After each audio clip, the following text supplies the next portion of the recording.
Welcome to CorruptedWritersInc.com. Hi, I'm Stephen. I'm the founder of Corrupted Writers, Inc., online magazine and biker community. In the light of recent events, I decided to put out a podcast in regards to one of the most deadliest school shootings in American history. It breaks my heart to hear that this 19-year-old who packs a duffel bag with kid-loaded magazines and arrives at the school sometime in the afternoon later confesses to the police that he began shooting students he saw in the hallways and on school grounds. Heartbreaking, indeed. And because of these events, there's been several targeted information put out in social media that leaves us stumbling for answers. Gun control, mental illness, government intervention. Because of that, I've invited you here to join us as I give you my take on gun control. While we mourn and grieve together, I pray for the families. Stay tuned for my information, as I've been reading lately quite a bit on details that have been put out in social media. People seem to have all the answers in the world. Gun control. I'll be right back.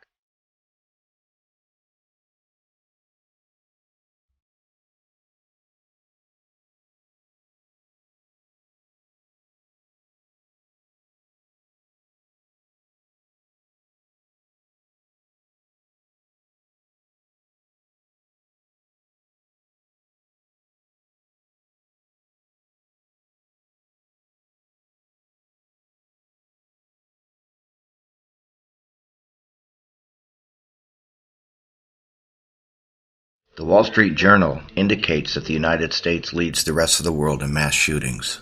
In an article entitled, U.S. Leads the World in Mass Shootings, Barack Obama asks why Americans can't follow the example of the UK and Australia, where laws have been crafted that almost eliminate mass shootings, he said. For a full data sheet that lists the mass shootings in the United States since 1982, I could share with you a link, www.motherjones.com. The list is stunning. It may be a guide to the fact that shootings are not uncommon or new, beginning the list with a shooting in Miami, Florida in 1982. This particular report calls that shooting the welding shop shooting, in which 8 were dead. With all these shootings, can there really be any good news anymore? It seems sacrilegious concentrating on good news when people die needlessly. But when it comes to shootings, it is interesting that the Washington Post recently claims that while mass shootings are happening more, generally fewer are dying as a result of gun violence.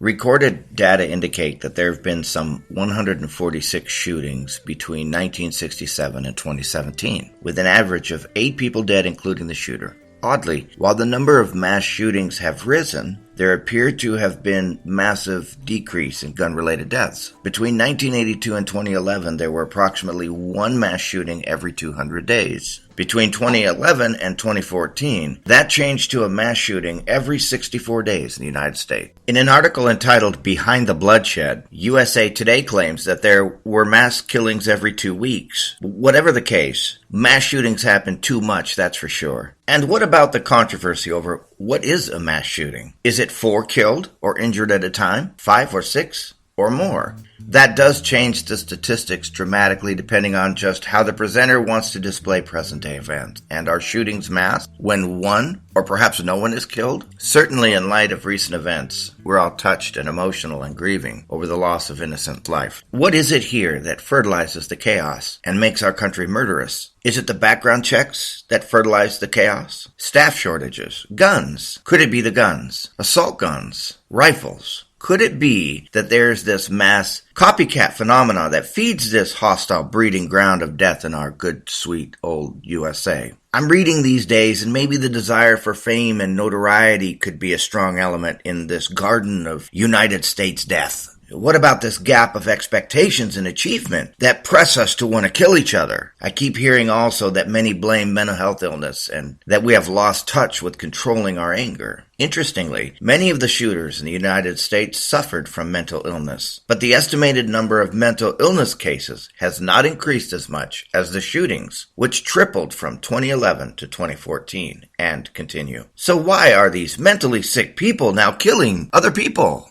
Read the article found in Psychology Today. Humans are genetically predisposed to kill each other. The title. It is said that we are the most relentless, yet oblivious killers on Earth. According to the article, we humans are predisposed to snap and deadly violence. I guess that makes it science because they said so. Stay with me, friends. I am about ready to break this down. Be right back.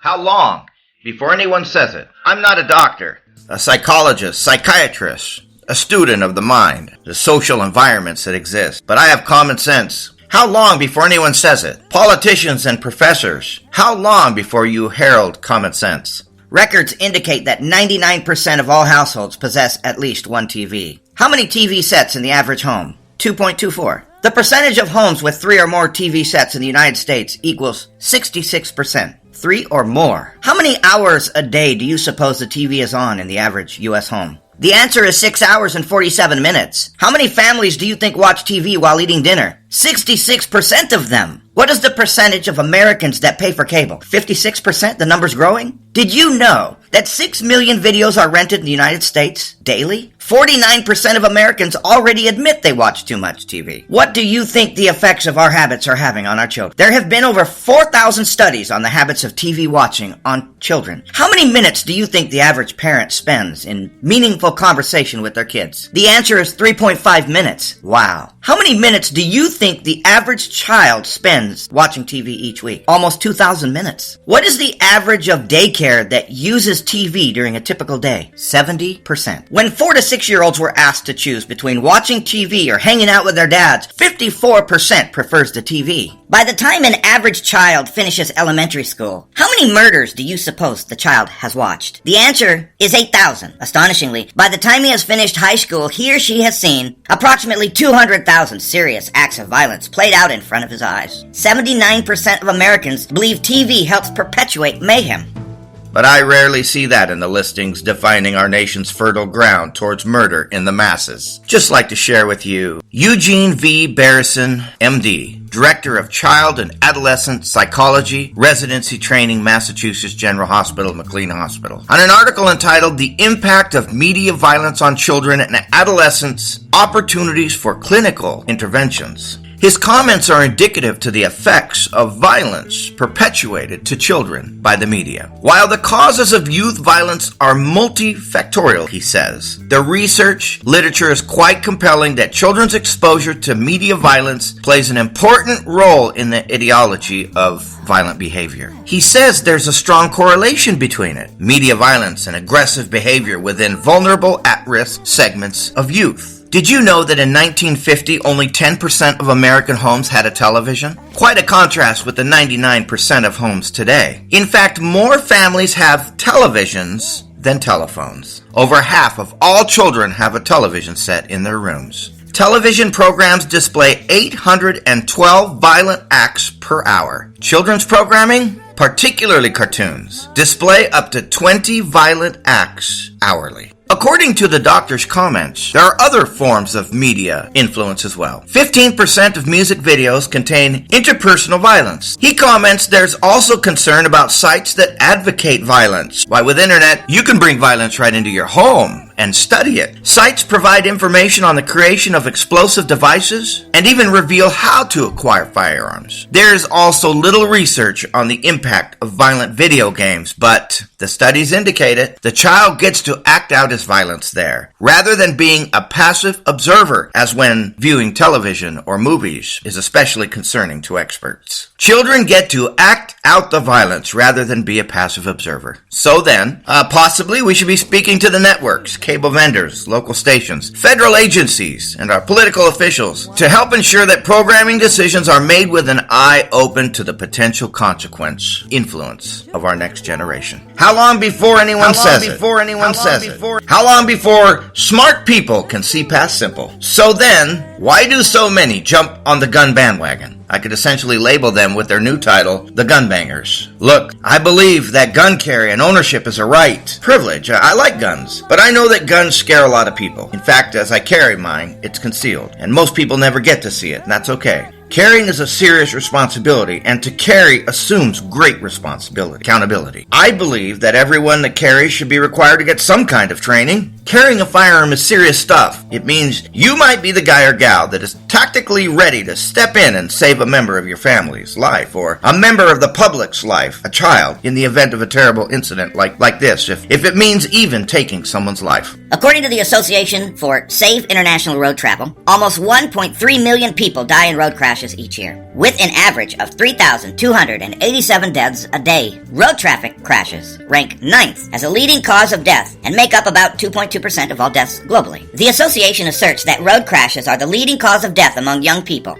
ages 15 to 29, and the second leading cause of death worldwide among young people ages 5 to 14. 400,000 people under 25 die on our roads each year. Those are world statistics, but let's bring it a little closer to home. In the United States, 37,000 people die in road crashes each year. Additionally, 2.35 million people are injured or disabled. 16,000 children under 15 die in vehicle crashes every year. Do you know why we do not ban cars? Because it's not in our best interest. You're okay with it, even if it means people die. Know that you support something that kills daily so many innocent people and children. We're okay with it. We would never ban it, because we all want cars and motorcycles and boats and planes. We would never ban autos. We rationalize on them. The risk we feel is worth it, even if thousands of people die every year. Do not underestimate the freedoms that we have. Do not underestimate the freedoms you give up, my friends. Make it safer. Okay. Gun control, but do not take away my right to bear arms. Stop trying to explain something that is way bigger than firearms could ever be. Our world is ever changing. We have created a social environment that lives to outshock the masses with violent outbursts and media barrages that are tantamount to living out the violence and, in the end, dull our senses.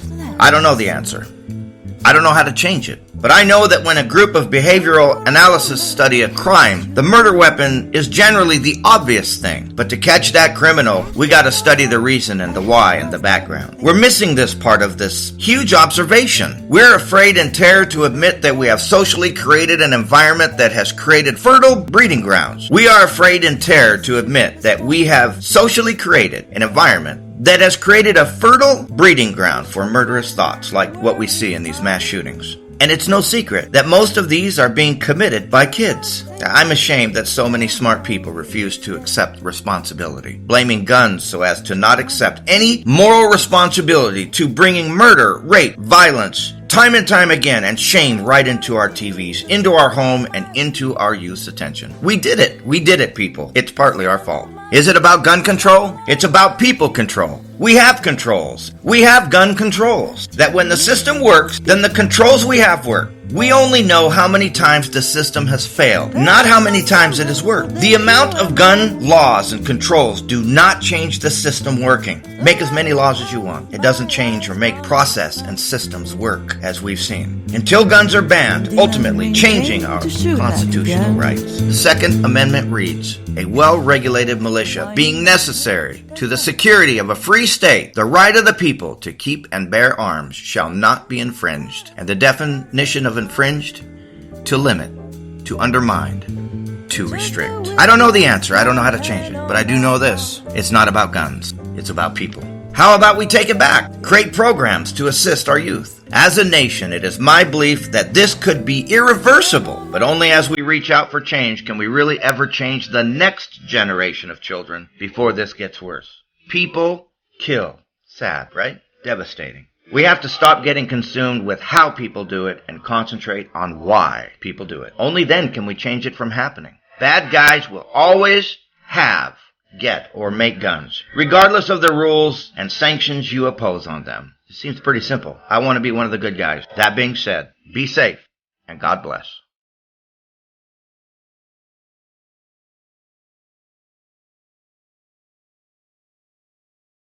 Thank you for joining us today. Please follow, and we will see you again next week. Keep riding, keep riding. Ride on, my sweet Christina. Ride on, my sweet Christina.